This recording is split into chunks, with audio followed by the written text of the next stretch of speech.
This is a fantastic device to keep people enslaved forever.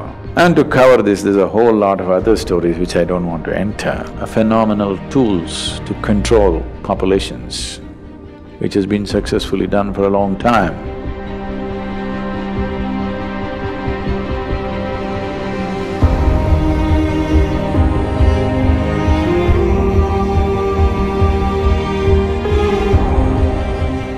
It depends on how we shaped ourselves. If we become wonderful human beings, it's one thing. If we have become an ugly manifestation of humanity, definitely it's an original sin. It's a mistake.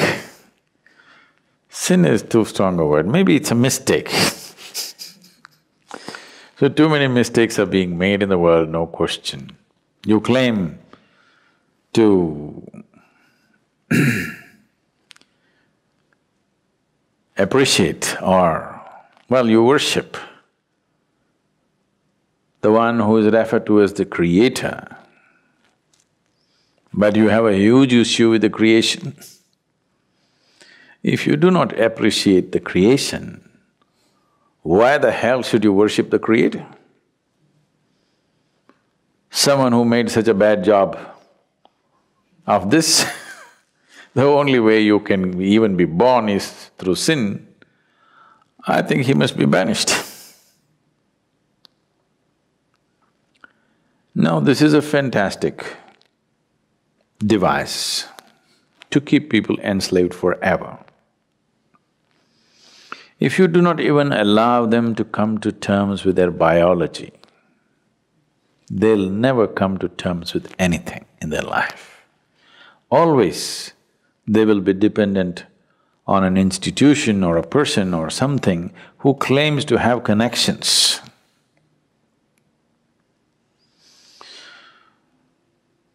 An Italian mafia guy was once brought to the law court and he just walked in with this fat cigar in his hand, and like this he came and sat down like he's a guest. Then the judge looked at his arrogance and asked, "Do you have a lawyer?" He blew the smoke out and said, "Well, I got friends in the jury."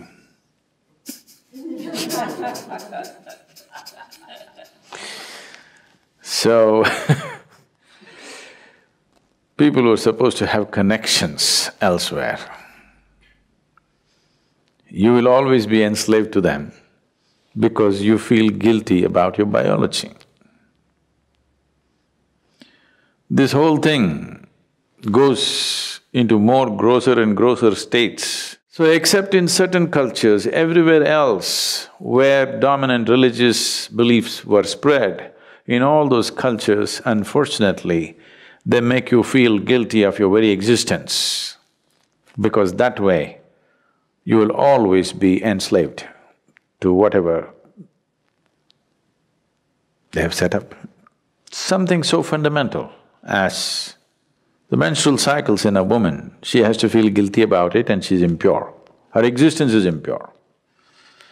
Unfortunately, I want you and all the teachers of the world to understand, if your mother did not have menstrual cycles, you wouldn't be born, even if she met your father. Yes. So the life-making material, unused, is what it is. And if that is impure, your very birth is impure, that's what they're anyway trying to tell you, that your birth is impure. And to cover this, there's a whole lot of other stories which I don't want to enter.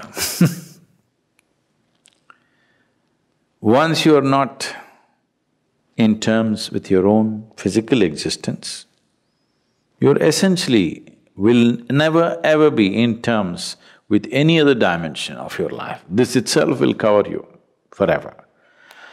This is a fantastic trick to keep you enslaved forever. No wonder institutions have lasted Though they've lost their relevance, they stay simply because your existence, your very existence, you're guilty of. If you're guilty of your very existence, that means one or that which is the source of creation should be even more guilty. You are eternally guilty, and that which has created all this must be even more carrying the burden of guilt. Guilt and fear have been a phenomenal tools to control populations, which has been successfully done for a long time. It's time this is broken.